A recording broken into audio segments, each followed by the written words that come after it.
Hello, and welcome to another episode of Archives and Anchovies, the podcast about whatever it is I want to talk about that week.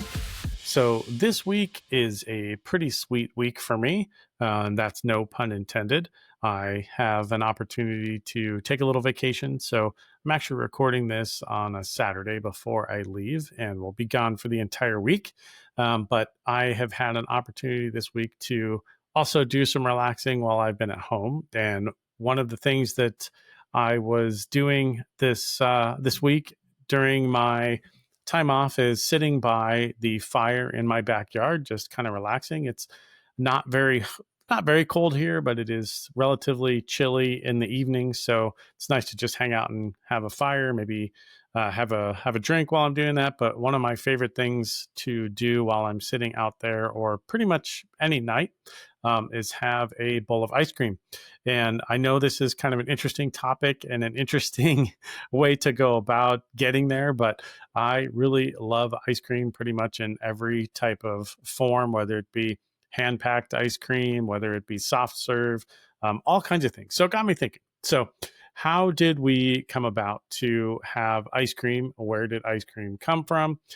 More than that, I even wanted to know, how did we decide to start putting caramel and hot fudge and all kinds of things, nuts, cherries, whipped cream, all that kind of stuff? How did we go from having a frozen dessert to something that we now cover with all kinds of even more sugar and sweet? So that's what this episode is about. This one is going to be kind of fun because it's one of the, pretty much anytime I talk about food, it's something that I don't mind exploring the past, but it's pretty cool. Just like any of the topics that I have, once I get into it, it seems that it makes me go down a rabbit hole of looking at other things. So we could go off on some tangents on this one. I just don't know how it's going to go.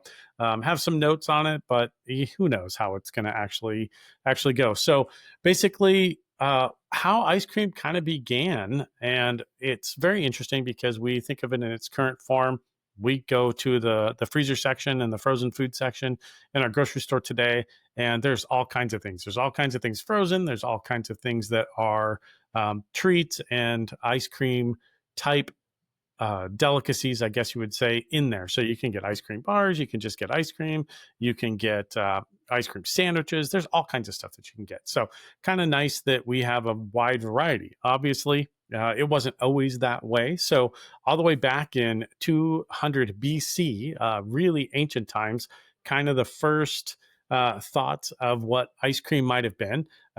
They had kind of an idea in China, actually, to put rice milk into a big, basically a metal jar, and they would make it ice cold. So they would put it and they would pack it in snow, and they would basically wait. So that wasn't necessarily the technique that we use today, but it was super cold and then frozen. I don't know if you've ever had like a refrigerator like I do, where one of our we have two refrigerators. One of the refrigerators we have, if we stick soda in the back of that fridge, probably within 48 hours, it's pretty much a solid block of ice, or at least it has some ice crystals, which is really delicious to drink as well. I'm not going to discount that, because actually on a nice hot summer day here, you pour an ice cold Coke and it's got some of that crystallization in there, and then how it iced over.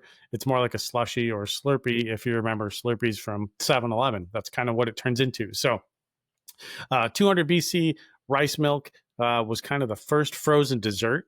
At that point in time, did they have toppings? No, it was probably just the frozen rice milk. But, it is something to where we know that they did have this as maybe a delicacy back then. So history is a little bit fuzzy on that, because it's not like they wrote down, hey, here's, we basically froze milk today, and then we ate it. It was great. There's nothing that really is documented for that. So it's not really until about the 1600s that ice cream kind of starts showing up in Europe. So it's not made for everybody. If you listen to the Christmas podcast that I did a couple of weeks ago, you know that there was a lot of times that the royal families and things like that had luxury items that the commoners couldn't have. So it wasn't something that every commoner had. Kings and queens basically ate it at banquets and did stuff when they had fancy get-togethers or they had balls or something of that nature. So where they would be able to have an extra kind of extra dessert, an extra dessert, something like that. So the thing is, though, they still didn't. That's not when toppings got involved or got invented. They basically just had some milk and cream and put it together like that, and they had it like that. For them, it was probably a fancy treat. For us today, eating plain ice cream's kind of like having a hamburger that you just go and it's a bun and a meat patty. You don't have any, condiments on it. There's not ketchup. There's no ranch, of course. That's a sidebar from another discussion where I talked about ranch pretty extensively during a golf podcast, but let's not go back into that. But it is something that they just basically didn't have anything. If you had just meat on a bun, it would be not as exciting today, but for them back then, it was pretty good. It was functional, but probably not very fun. So that's in the kind of the 1600s. If we zip forward to the 1700s, our founding fathers actually in America here, they loved their ice cream, and not just loved it, but they were obsessed. So the modern day America ice cream, United States of America, I should say, is really started with the founding fathers. So they started a country. That wasn't enough. They also really just needed to have some sort of social ice cream dessert for the get-togethers that they had. But kidding aside, they really did take this very, very seriously, and they're obsessed with it.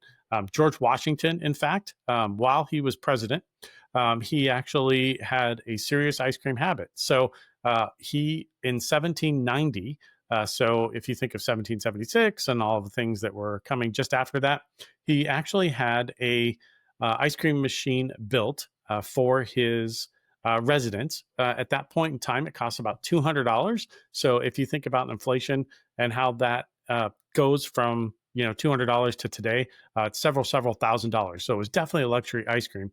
And that much money in 1790 was thousands. So George Washington was very, very serious about his ice cream. Obviously, he had many meetings at his residence before the White House was built and things like that, so that we were I should say we as a country didn't host a lot of delegates in a specific space. It was a lot of those were held in people's homes. So he owned the ice cream machine. He also had his own cows. So the cream was cream from his own cows. So that was a huge flex for him, saying, hey, this is, first farm to table ice cream. I don't know. So he literally had cows in his pasture at Mount Vernon, and he would use that to make his own ice cream for his guests. So the hard part about making ice cream was the fact that it takes ice. So ice cream is very cold. It's very frozen. At that point in time in the 1790s, there was no refrigeration. So as I mentioned a little bit ago, we go to the store and we look in the ice cream section, or we go to where, the frozen dessert section is, or something of that nature. You go to McDonald's, even though their ice cream machine is broken more than 80% of the time. If you read the memes that are on the internet, they still have something that keeps that ice cream frozen at that point in time. Well, the 1790s, they didn't have refrigeration. They really didn't have a great system. So what they actually did was they took frozen chunks of the Potomac River and they stored it. So it was something that was very difficult to store ice year round, but they managed to figure out a way. So he had a basically an ice house where he could store it, and that way he could enjoy that dessert anytime he wanted to. So Washington's out here running a brand new country. He's also eating a bunch of ice cream. He's got his own cows. He developed a way to store ice. I mean, he was just a multitasking monarch. Well, actually, he wasn't a monarch. I should take that back. He was the president. So he was just amazing at what he was doing. He wasn't the only one, though, in his own administration that loved ice cream. Thomas Jefferson, yes, that Thomas Jefferson that was the ambassador to France, which is an important factor in bringing ice cream over to America. Also, he wrote the Declaration of Independence. Also, had a lot of uh, things that he did in his presidency as well, but was also a very much a lover of ice cream. I mean, Jefferson was more of probably a thought person than Washington was, as I've read, some biographies and things like that, as him being a little more emotional. Jefferson was probably more of a scientist about the way he did things. So Jefferson, as I mentioned, was obviously the ambassador to France. So in the 1780s, that's kind of when he reportedly kind of met ice cream, and he thought, I got to bring this to America. So he brought back a French recipe. There's some debate. It's either a 15 to 18 step recipe, but what's super cool is that he actually has a handwritten version of this recipe that he brought from France. And you can actually still see this recipe today. So, in the Library of Congress, yes, our Library of Congress in the United States of America, there is a handwritten copy of this recipe by Thomas Jefferson for ice cream. So, Declaration of Independence, Revolutionary War, then wrote down, a recipe for ice cream. It's just like, well maintained. He is definitely a person that had a lot of different culture, especially from France. A full 18 steps. I mean, if you think about it now, you think about modern day recipes, they sometimes have a lot of steps, but that was probably a lot back then. So Jefferson had all kinds of time apparently to perfect ice cream making with all of the things that were going on in the country. Then he also became president of the United States as well, but probably still, when he did things of state, he definitely probably had ice cream served as dessert. So Jefferson's recipe basically involved a custard base, so a little bit different than what we might have today. Carefully monitoring temperatures and using special cream maker that he brought back from France. He introduced ice cream basically to America at the presidential level. He served it at a state dinner, and the guests were amazed by it. So that's really how it got introduced. Some had never seen it before. And so if you can imagine being a guest with Jefferson, and all of a sudden he brings out this frozen treat and this frozen miracle that tastes amazing, still no toppings, but it's probably still tasted amazing. You would think, wow, what exactly is this? Is this some sort of witchcraft? Did you just go out and take a big ball of snow and put a bunch of flavoring and sugar in it to make it taste so good? What exactly did you do? So pretty cool in that. Jefferson served his ice cream also, like they did in France, in warm pastry shells. So this could essentially be the ancestor maybe of an ice cream cone. So if you think of a little shell made of pastry, that's kind of what an ice cream cone may have developed into. So it was really kind of interesting that it created a hot and cold sensation. I think of it now, if you've ever gone to a Mexican food restaurant and had deep fried ice cream, it's kind of interesting because the ice cream is frozen solid in a block, but they still actually do fry it.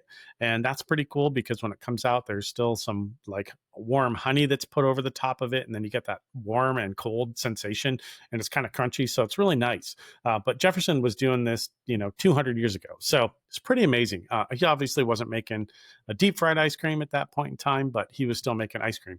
And that recipe of his, a good friend of mine told me, actually his name is Sonny. He'll be in a podcast episode next time. So you'll actually get to meet him because we're doing a video podcast, a special guest for my 10th episode, as this is the 9th. But he told me that if you go to Mount Rushmore, there's an ice cream shop that actually serves that recipe that Thomas Jefferson wrote. So if you ever want to try it for yourself, you find yourself over there in the Black Hills, going to visit Mount Rushmore, definitely take a stop to do that. I plan to actually go next summer.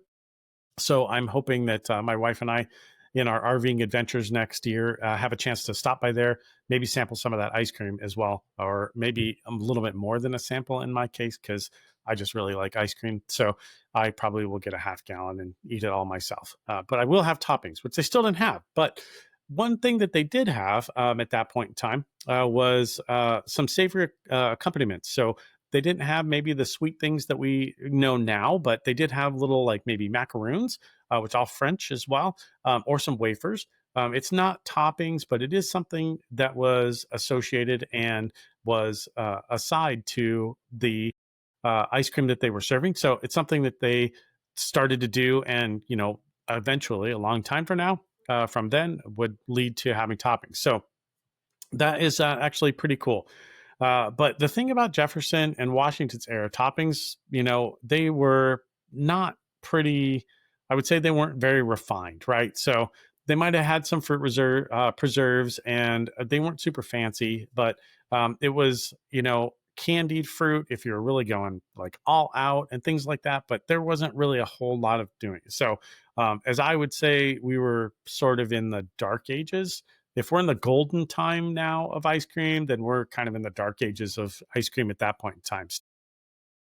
Come all the way forward, almost another 100 years, 1874, and everything changed when uh, soda was born. So in Philadelphia, basically in 1874, that's when soda was born. Someone then decided to mix ice cream and soda water and flavored syrup, and boom, suddenly we've got our first real topping associated with what was happening at the time. So people went wild for it. So there's some pretty interesting facts that come here. So um, you had soda that was created, and you had basically soda water, and you had this ice cream, and people were uh, wanting to get it all the time. And as you'll see in just a little bit, it wasn't always available all the time, because what ended up happening is they created something called an ice cream sundae. Now we know this, of course, today, and it's definitely probably a staple of when you go get ice cream, whether you go to like a Baskin Robbins or you go to a Cold Stone. You can always get it made into a sundae. Has all kinds of toppings. You can put whatever you want on it, but it wasn't always that way. So this was pretty revolutionary for the ice cream, and several towns actually claim that they invented the sundae, and they all have interesting origin stories for the sundae. Mostly when I looked things up this week, this was the primary store for it. But one legend says that it was invented in Wisconsin in the 1880s, because ice cream sodas were actually banned on Sundays. So I did look this one up. They actually had something called blue laws, which prevented soda from being sold on a Sunday. So what they did is the day of the week is spelled Sunday. They spelled the term Sunday with the ice cream in it Sundae. That is our common spelling today. They did that so that they were too indulgent on the Lord's Day, because it was banned on that day. So someone created a sundae by leaving out the soda and just pulling the syrup and the toppings out. So we had the soda that I was just describing before. So that was banned for being used on Sunday. So they just ended up putting the soda, and then they later called it a sundae so they could have it any day of the week, not just on Sunday of the day of the week. So that's a loophole they had. And suddenly, the floodgates were opened of what would be put on there. We have chocolate sauce, caramel, nuts, whipped cream, cherry on top, of course, is the pretty common thing. Literally, the cherry on top became a thing at that point in time as well. So we went from, Washington and Jefferson saying, here's some frozen cream, to here is, a master crafted dessert in a ice cream sundae with chocolate and nuts and whipped cream and all that kind of stuff. It was basically a masterpiece, and it was filled with dairy, and it was filled with sugar. Everything that I love about it. So in the 1900s, so shortly after that, the 1900s, the 20th century is when things got really crazy with toppings and the way things worked. So I'll kind of walk you through a couple of the greatest hits. Hot fudge made its debut in the early 20s, the 1920s, that is. So its grand entrance was some genius basically realized that warm chocolate and cold ice cream creates taste and a temperature experience, kind of like all the way back to Jefferson. They would serve it in the pastries. I just imagine that those pastries were served warm, although ice cream would melt pretty fast at that point in time. But I would think that they might be warm. Who knows? But either way, I'm sure they were still delicious. So you get the temperature experience of the hot fudge, and then also the ice cream. So pretty cool. We zoom into the 1930s. One of my favorite things that are kind of tasteless, but I love them. Sprinkles arrived on the scene. So little bits of sugar. They were also at that point called Jimmies. So that was something that was very interesting. So you could ask for Jimmies on top of your ice cream. And it depended on where you lived. So as I said, do they add a lot of flavor? I don't know about you, but when I sprinkle some of those on my sundae or on ice cream topping, I usually take a little handful for myself and pop them in. Really doesn't have flavor, just adds more sugar, but they are pretty fun. They're colorful, and all kids' birthday parties and things like that, where they have Sundays, wouldn't be the same without those. So it's a very integral part of the Sunday toppings from where I sit, anyway. And then the 1950s, that is also sometimes called the golden age of the ice cream parlor, because at that time, if you've ever watched any of the old shows, they had ice cream parlors you'd go to, you'd do drive up parlors, etc. The banana split became the saddest symbol of a dessert.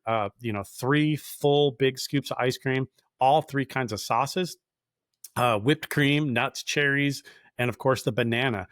It's not just ice cream anymore. It was really became an art form of creating these desserts out of ice cream, bananas, and whatever it is as far as the toppings that you wanted to go onto it. So, in addition, also in the 50s, malt shops became a big thing. So that was where diners would go and get a malt. If you've ever been to this might just be where I'm at, but there's a place called Johnny Rockets. They serve old time shakes and old time malts. So they make their malts or they make their shakes, and they actually give you the metal tin. So they give you a glass of it, and then they give you the metal tin that it was created in. So for the extra, and it keeps it super, super, super cold. And you can basically refill your glass when you've gotten low. So it's kind of nice. But yeah, they did all kinds of stuff. So they did all kinds of stuff with toppings. They crushed candy bars. They put cookies in it.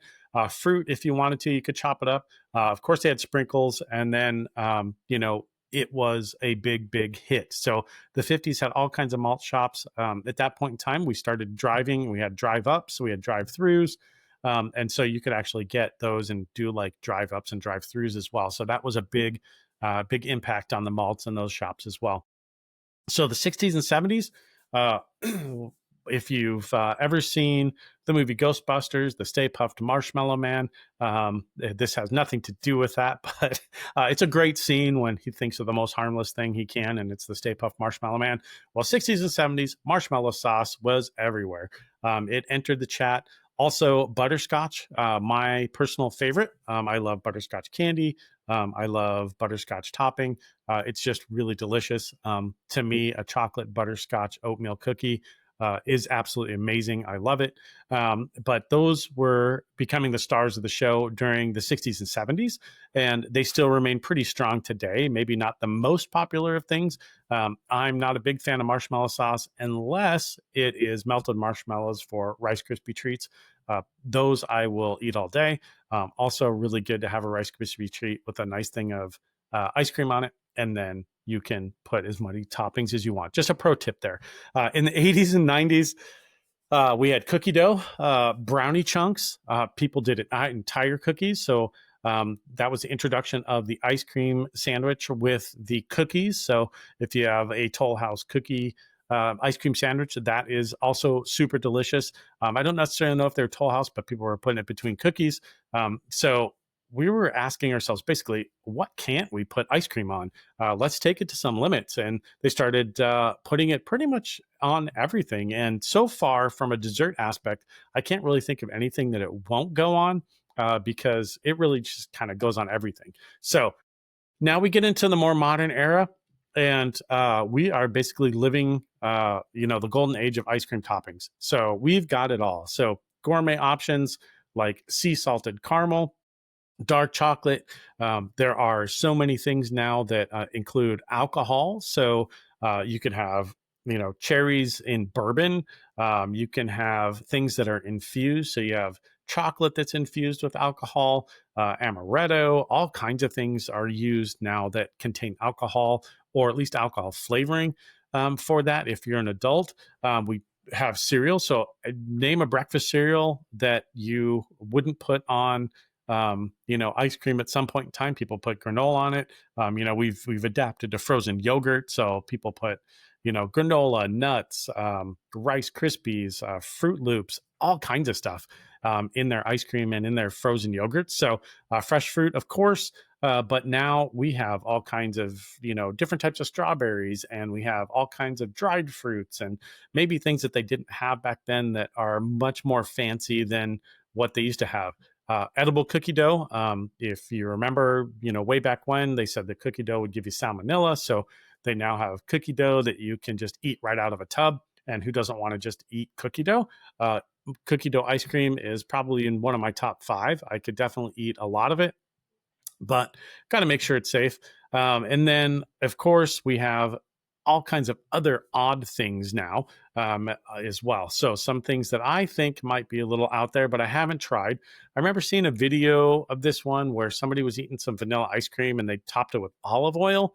Apparently that's a thing. I have not tried that, but I'm never opposed to it. So who knows? Maybe I'll give it a try, and in some future podcast, I'll give it a review for you and we'll see how it goes. But bacon, heck, I love bacon. I don't mind the flavor of bacon. I don't know if it'd be great in ice cream, but I might try it. People do like goldfish crackers. There's more savory things now. People will put herbs and things like that in there. One of the things that I have had before is cayenne chocolate. So if you get some dark chocolate that has some cayenne pepper in it, it gives it that little kick.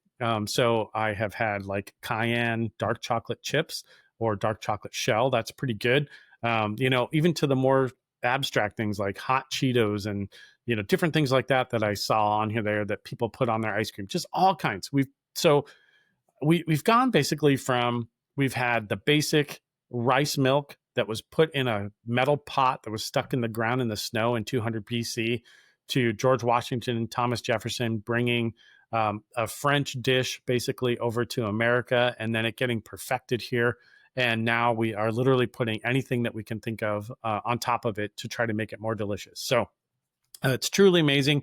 I probably will have some ice cream tonight after I get all packed for my trip that's coming up this week. And who knows what the heck I'll put on it, but I'm sure it will be delicious. So I want to thank you for tuning in. I would love in the comments section, if you're watching this on YouTube or you're listening to it on Spotify, Apple Podcasts, whatever it is, what kind of toppings that you put into or put onto your ice cream. I think it's cool to get ideas. I think that if you just look up toppings that people put on there, you'll be amazed at what you find. The history of ice cream, then what I was able to discover was pretty fascinating to me. So hopefully you enjoyed this episode. Hopefully it gave you some food for thought, but no pun intended. But I hope you enjoyed it. I hope you were listening safely if you were driving. And I look forward to visiting with you next week as I reach a milestone, which is my 10th episode of this little podcast experiment. I've got some notes in there about what 10 episodes mean for podcasts. And I really hope that if you're watching on YouTube, you'd like and subscribe as well. If you're listening on Spotify or any other podcast software or streaming service, that you would go ahead and give us a like and give us a follow so that you can find future episodes and that you can be alerted. As always, I appreciate your time. Hope you learned something. Hope maybe you got a laugh or a chuckle, and I wish you the best of days. Thanks so much.